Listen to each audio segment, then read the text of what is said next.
Hey, Frank, welcome to Keep What You Earn. Thanks for having me, Shannon. Thanks for coming on. Would you mind just introducing yourself real quick to everybody listening? My pleasure. Hello, listeners. My name's Frank Tumminello. It's great to be joining you here today. I am the co-founder and CEO of FileForms, a beneficial ownership information reporting technology solution. So, for anyone who doesn't understand what you just said, Frank, with beneficial ownership, information reporting, technology, that's a mouthful.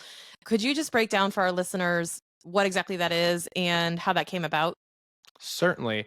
Beneficial ownership information reporting is actually a new requirement for nearly every small business in the United States that has to file what we'll call a BOI report for short with the Financial Crimes Enforcement Network, which is an agency of the US government. And, this is a new law that passed actually in 2021 and just hasn't really gotten much press, but that is subject to change given the deadline to report is actually at the end of the year. So, in the next 5 months, the government is actually expecting over 30 million businesses to file these reports.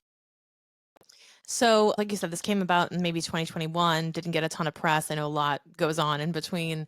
What is actually expected of every business owner? What is this intended to do? Let's just go back to beneficial ownership information. What does that even mean? And why are we being asked to do it? Yeah, surprisingly, the United States, unlike many other large global economies, do not expect businesses to report who owns all of these private shell companies that exist. So think of a single member LLC, very prevalent in the entrepreneurial realm. In originating one of those entities, there's not a lot of disclosures that are actually required.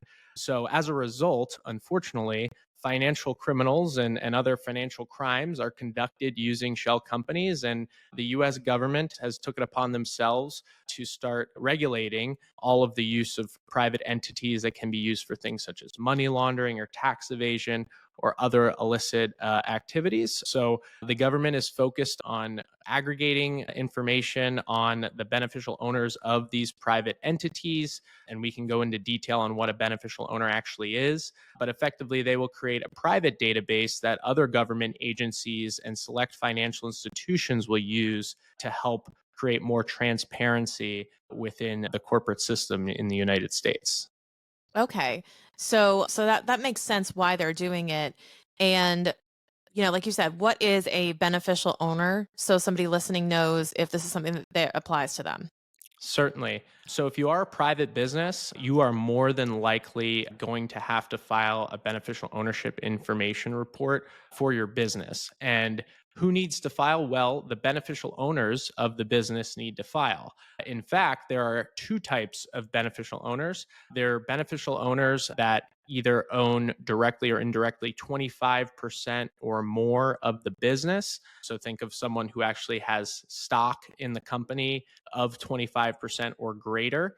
And then the second type of beneficial owner is anyone who is exercising substantial control or making key decisions on behalf of the business. So that can include a C-suite executive. It could include anyone who could, veto decisions or potentially authorize bank accounts, managers, directors, and the like. So it's anyone who is highly involved in the business, making key decisions, has ownership in the business, will have to disclose personal identifying information on the beneficial ownership report, in addition to entity information on the company itself, such as the legal name and EIN.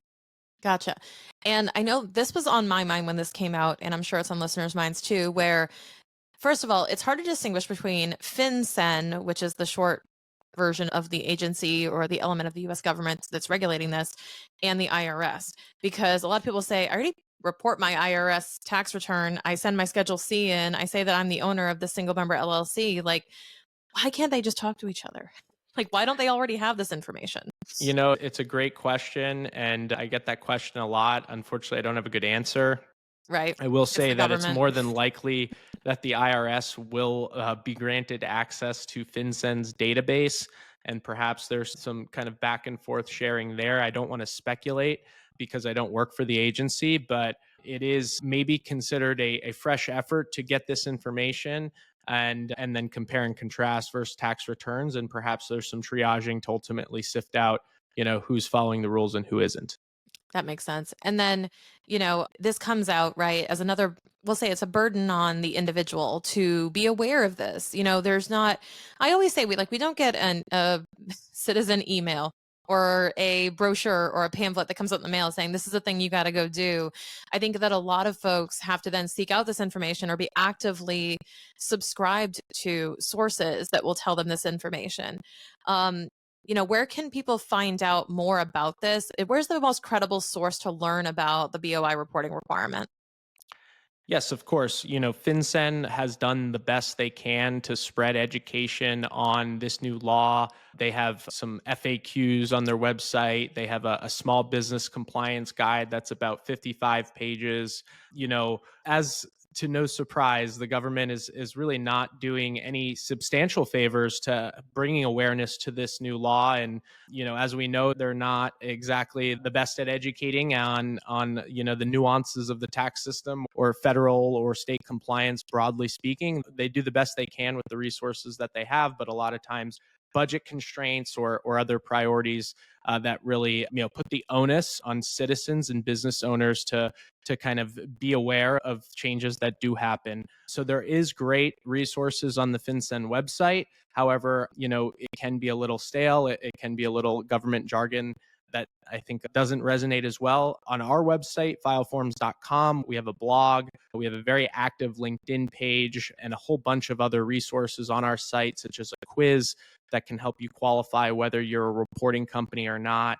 But, the government has done some work to educate, but I think it's really going to fall on practitioners and ultimately educators like ourselves and podcasters to spread awareness as far as possible. Because I want to just emphasize there's 32.6 million companies expected to be reporting companies in 2024, which once again is less than 5 months away that those companies will need to get compliant.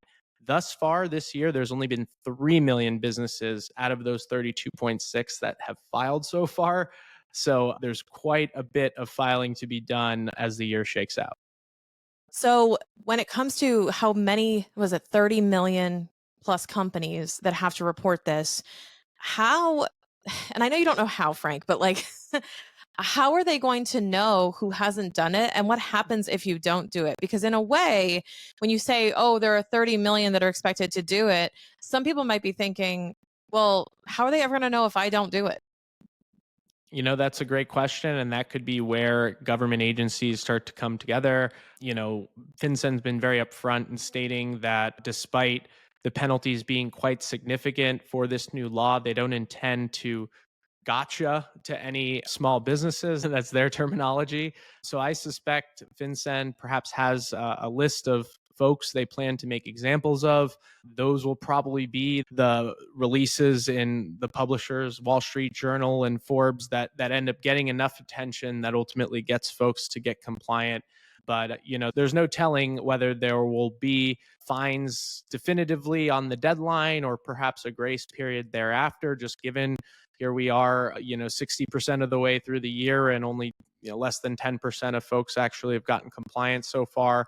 So we'll see. We talked to a variety of legal professionals and CPAs and other thought leaders within compliance. And a lot of folks have been in wait and see mode. But I think here we are 5 months from the end of the year. We have September 15th tax deadlines. We have October 15th tax deadlines. We have Thanksgiving and the holidays. There's 5 months and a lot of events between now and the end of the year. And this is something that I think a lot of folks have dragged their feet on, but perhaps we'll look to get it out of the way given the year is slipping by quite quickly.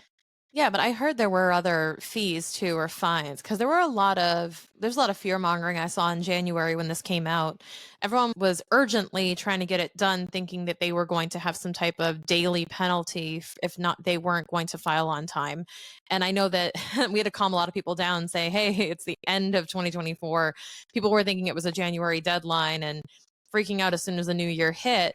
Now we did them for our clients in January because why not? We got enough Sure. that we're doing, and it only takes a few minutes to file, which we'll get into too. Like, what do you actually have to do to file this? And if somebody can do it with or without a practitioner and the tools they can use, I want to go into that with you. But when it comes to the penalties and the fines, I was under the impression there was already a fine in place or some type of penalty. Is that true? We met with FinCEN last week, and there have been no fines levied thus far. I suspect that will change at some point. The fines are significant, as you mentioned. It's $591 per day if you are Mhm. late or you misfile willfully. Ultimately, those fines will accrue up to $10,000, and subsequently, there will be civil and criminal penalties on the line. So, this is certainly not something folks should take lightly. As you mentioned, it's something they can get out of the way quite quickly. You can actually file in less than 10 minutes using our technology, which is a guided solution. So, you're not forced to go read 55 pages to determine who's a beneficial owner and who's a reporting company. We can kind of streamline that process quite a bit. But yes, this is certainly something folks should start at least preparing for so that they don't have to, really have those fines weigh on them at all, or perhaps, you know, something else picks up and this actually falls by the wayside and then gets forgotten. Yeah. And like you said, it's pretty quick. And one of the default assumptions I had was when it got confusing, right? When you're like, I'm not sure if I am or aren't a beneficial owner of this company, I have kind of defaulted to well, if I'm not sure, let's just file it. Because Correct. I've found that if you misfile or you don't file and it determines that you should have, it's a far worse outcome than if you overfile. Is there any risk or downside to filing anyway if you're not sure? There is no penalty for over disclosure. So if you perhaps a lot of folks struggle with the definition of substantial control because it is a little ambiguous. There is no disclosure or penalty for over disclosure. So we give the same guidance where if someone's on the fringe of a beneficial owner or in a fully diluted ownership structure, they're 25%, but current vest shows that they're 12% or something like that. We always suggest that you over disclose so that you don't have hassles. Now, there is a consideration because changes of information must be disclosed within 30 days of a change. So, as you think about a beneficial owner, if their name changes, if their address changes, if their ownership, either continues or discontinues, those changes will need to be updated. So, you don't want to be too laissez faire with who you ultimately disclose as a beneficial owner because that does expand the potential of changes. Though that being said, you certainly should disclose those who might fit the criteria. Let's say, for example, because I've run into this before, you have a company with multiple owners that are all, by definition, beneficial owners. Let's say it's a multi member LLC, pretty simple, two or three owners. And during the year, one of the owners gets bought out and they go to single member. You know, we have one reporting requirement due by the end of 2024. Is that a situation where we have to report everybody who started the year or like has ever been a beneficial owner, or is it kind of a point in time thing? It's more or less a point in time thing because the deadline isn't until, the crystallized ownership structure existed. So you do not have to go back and report every, ownership change since the beginning of the entity. That would be quite laborious work. Right. So thank God FinCEN took that into consideration. I think another piece that kind of falls into the same category is the company applicant, which is another defined term as it relates to the Corporate Transparency Act. And a company applicant is effectively a business that, or I'm sorry, it applies for businesses that were formed in 2024. And the company applicant is, in fact, the organization or individual that is directing the initial formation or registration of that entity with the Secretary of State. So that could be a lawyer, that could be the business owner themselves, that could be a corporate services or formation company. So that is something that will need to be disclosed for those businesses in 2024. So that's just another piece of this whole reporting requirement that I think is helpful and shall be kept top of mind. Yeah. And for those listening I can imagine that people are thinking, okay, so I know I need to go do this, but do I need to do this? Should I assume my CPA is doing this? Has it already been done for me? What do you recommend for someone who's listening and saying, okay, I don't know if anyone did this for me already. I don't know if I have to go do this myself. Can I do this myself? They might be thinking, who is the right person to do this on my behalf, or is this my responsibility? Yeah, so ultimately, from a technical standpoint, the onus falls to the reporting company, and the reporting company is controlled by beneficial owners. So the obligation really falls onto the beneficial owners. And if you are an entrepreneur, potentially you run a single member LLC, or you own the business outright, or have a partner, and you have a small ownership group, you will need to file this report, and it will more than likely be you as the beneficial owner who is directing the filing on behalf of your partner, or just generally on behalf of your business. So CPAs certainly are great resources. At this point, every CPA certainly should be aware of the reporting requirements, and the fact that this is something, just about every private business in the United States needs to do. Though definitely take in consideration the fact that some CPAs do not want to do this work. They feel like it falls outside of the scope of their engagement letters, or perhaps even the professional liability policies that they insure their business with. So, a lot of CPAs, actually over 500 CPAs, have partnered with File Forms and refer their clients to us, so that ultimately we can support their clients through the filing process with our technology and our team, so that they can get compliant and not risk these fines. Yeah, I think that's important to note too, that I think a lot of folks, especially when, I mean, I've been running my business since 2019, 2018, and gone through COVID. And when COVID hit, especially for us accountants, we became PPP experts overnight.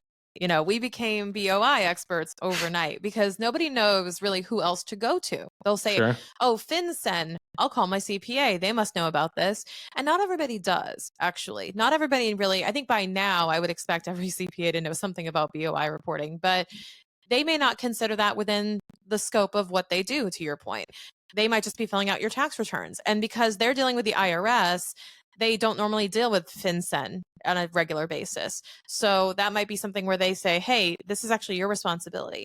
But I want to talk about if that is your responsibility as the owner and your CPA is not helping you with this, which is totally fine, because I want to break down how long this actually takes you, what you actually have to do to file, because, and especially with file forms, because my experience has been this is super quick. I did this for my own business first because I always do it with my own business first. Because if I'm gonna f something up, it's not gonna be one of my clients. I'm gonna do it for myself to make sure I can do it and that it's easy. So let's talk about the simplicity of filing and how long it should actually take you. Definitely. When FinCEN first came out with guidance in the final rule, which was in September of 2023, or right around there, their guidance was that on average it would take 2 to 3 hours per entity to file. Now, obviously, on January 1st, we all signed into the FinCEN portal and gave it a shot. And I think many single member LLCs, or folks who do have a clear understanding of beneficial ownership reporting, we're able to breeze through the filing process in more or less 20 minutes. And I think everyone was pretty surprised that FinCEN was able to deliver a filing solution that actually did go live on the right date and was relatively easy to use.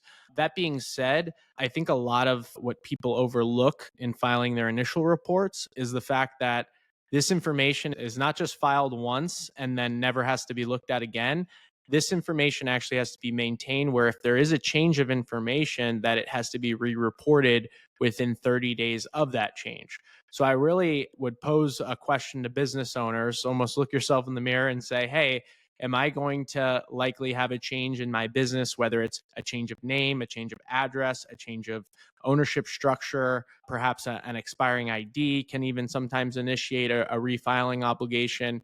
Because that's where the FinCEN portal really does have its deficiencies, is the fact that it doesn't store any of the information, it doesn't monitor the information, and it also doesn't offer any type of reminders for staying on top of filing. So, as you could tell, File Forms does do those things. So, if you are perhaps someone who is anticipating changes, or has a bunch of entities, I know I have over a dozen entities to my name, because the FinCEN form is so bland, there's no features, there's no ability to use information over many entities, or stay on top of the information, because you just file it once and it's gone and you kind of never get to think about it again.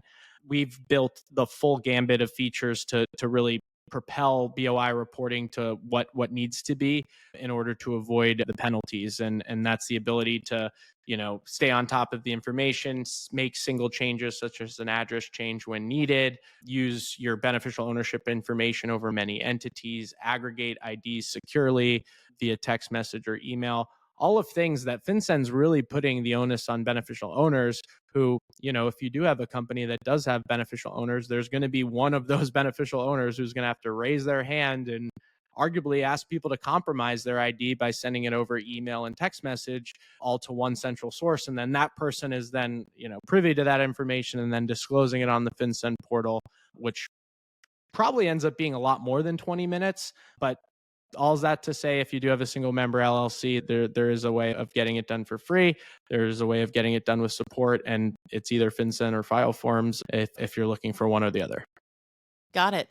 Yeah, my experience was exactly the same, about 20 minutes, but I'm a savvy financial professional who could probably tear through the report, as opposed to somebody who's brand new to this. It could be nerve-wracking because there were a lot of confusing, like company applicant information and beneficial owner, these terms that are new to our language, Definitely. right? So we don't know who to put there. We don't know how many people to put.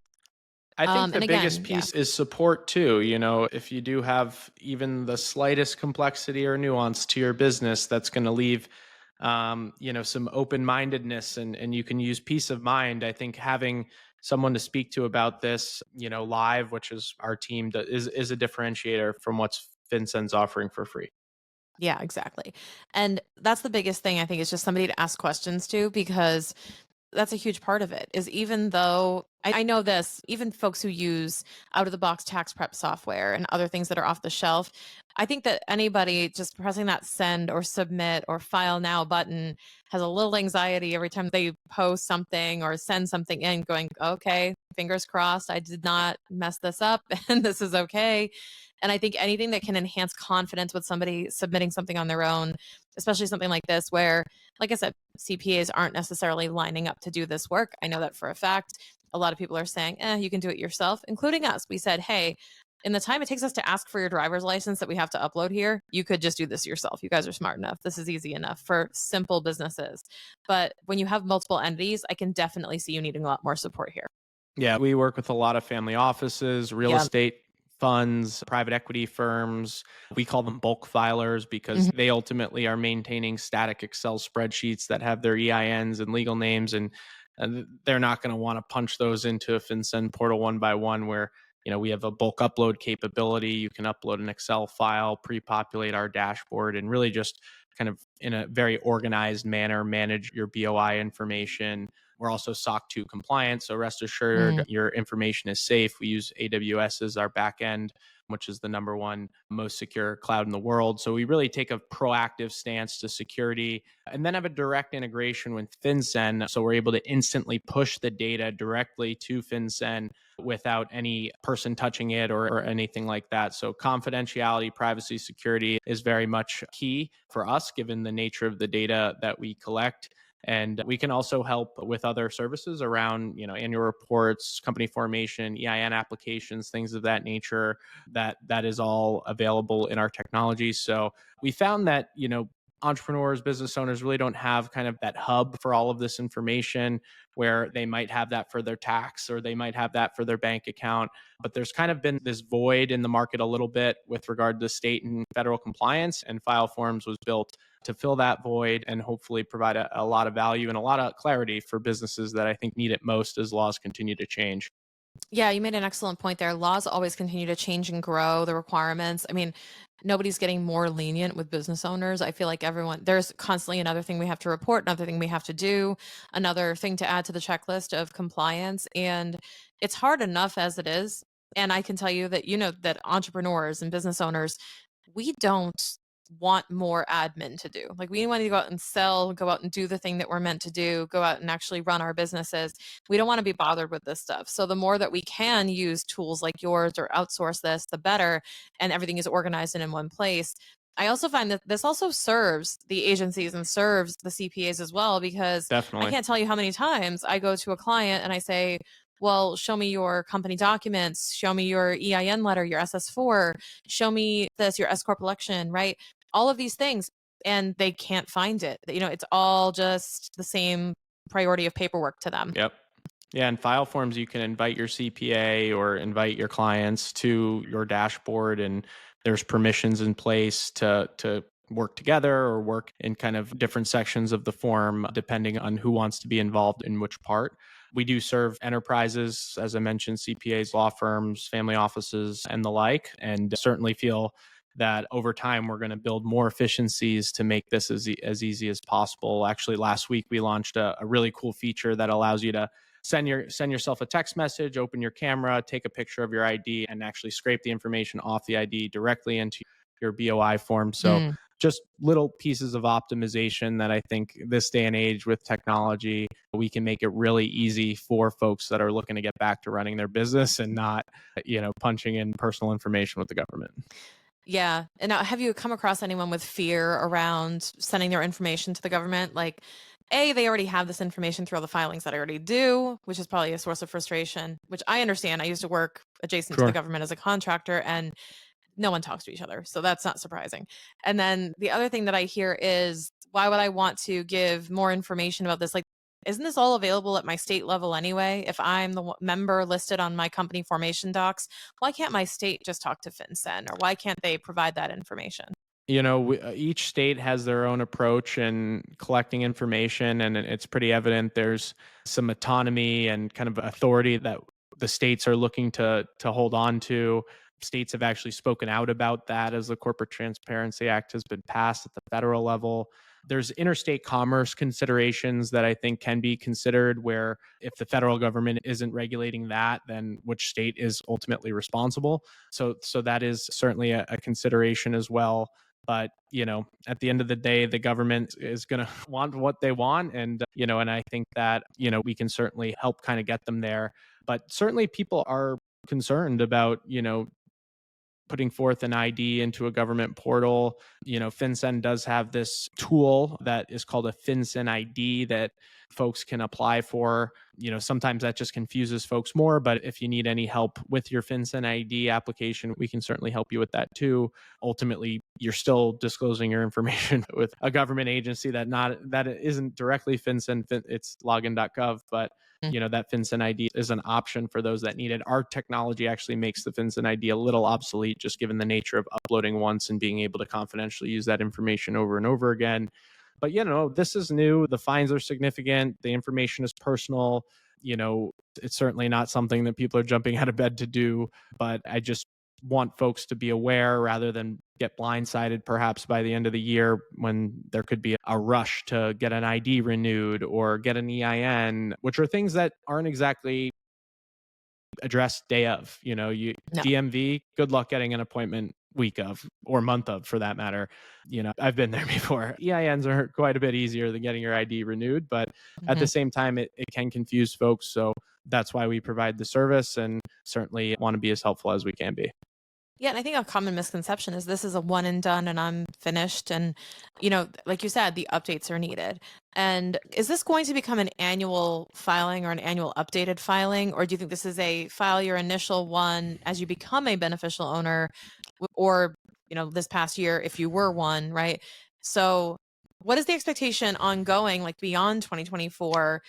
Just changes, new entities, what should Yeah. people be looking So out for? So you bring up a good point around new entities. In 2024, if an entity is formed, they have 90 days from their formation date to file their BOI report.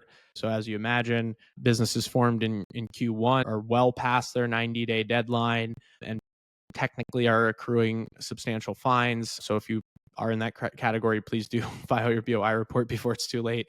You're probably safe, but just get out ahead of that. But nonetheless, the fines are something that I think folks should definitely kind of keep top of mind. And also, I'm sorry, can you remind me of the question? So Ongoing is filing this requirements. Yes. So yeah. that's where I was going.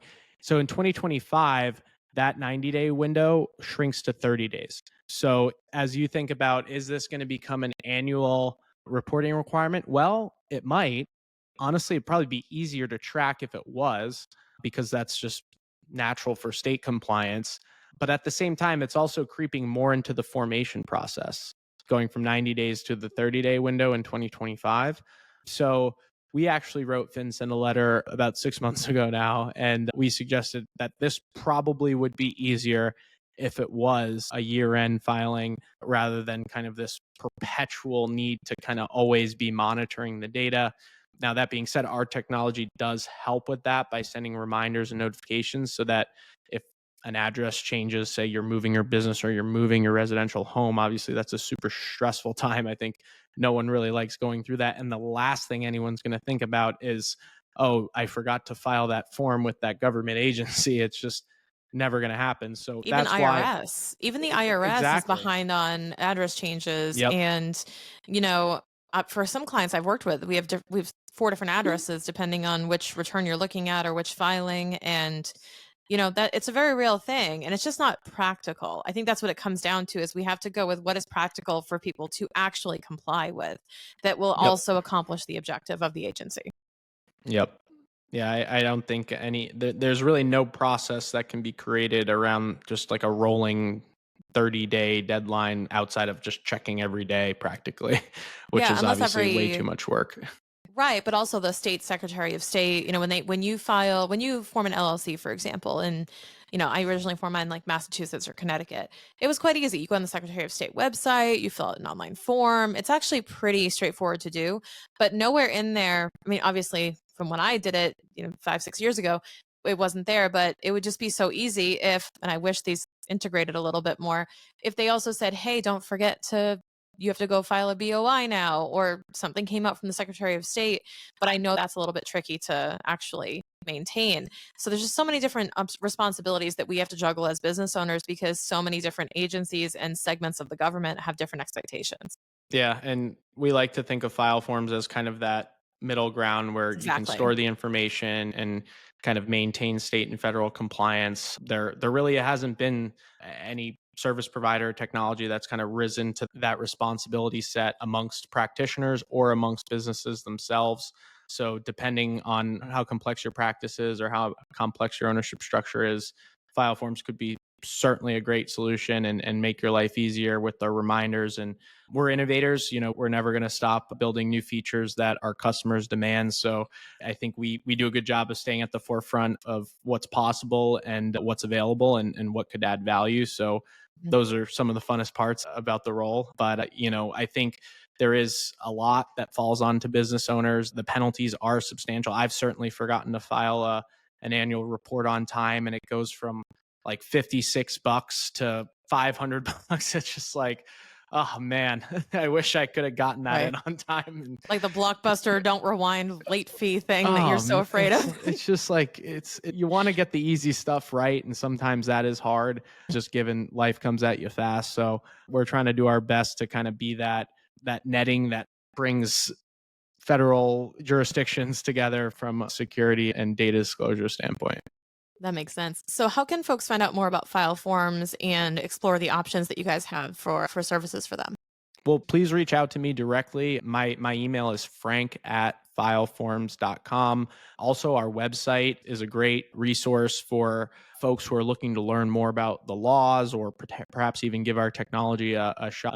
www.fileforms.com is our website. And we have a quiz you can take that takes 2 minutes to determine if you're a reporting company. You can get started for free and kind of walk through the filing process. Ultimately, when you do submit, we charge a single filing fee that's $179, which is a great value for the efficiency it provides. Your data is stored in there securely. If you ever need to make a change down the road, it's very easy to do.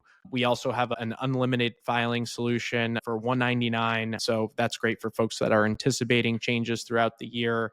And just a bunch of information on our blog regarding different industries. So if you are a startup or an entrepreneur or a side hustler or an accountant or working in the real estate space, so we've probably written an article about your industry. So do check out our blog. We do webinars every month, practically every week at this point, and quite a bit of podcasting. So there's just a ton of resources on our website and the ability to file efficiently. So please do reach out. And then on the bottom right section of the chatbot, there's access to our team that's a live response. So happy to answer any questions that might pop up. after you've poked around a little bit. Awesome. So that link will be in the show notes, guys, fileforms.com. Also, Frank just invited you to email him, frank@fileforms.com. Thank you so much for that. And make sure you just mention keep what you earn in the subject line or the body. Let them know that you came from this show so they know exactly where they found you. So, Frank, thank you so much for joining me today. This has been such helpful information. I learned a few new things about the requirements that I didn't know before. And I just hope that business owners have walked away understanding exactly what they need to go do when it comes to the BOI reporting. It was a pleasure to share the information. If there are questions, please don't hesitate to reach out. We're very much a mission-driven organization, and whether you choose to file with us or choose to file with FinCEN, it's completely okay. We just want folks to get compliant and get back to growing their business. We're a founder-owned and operated business ourselves, so we can relate to the people who we serve, and it'd be amazing to work with you. So thank you Yeah, for the opportunity, Shannon. of course. And go out and keep more of what you earn. Exactly. Don't be paying the fines to FinCEN. That's it. That's it. All right. Thanks, Frank. All right. Thank you.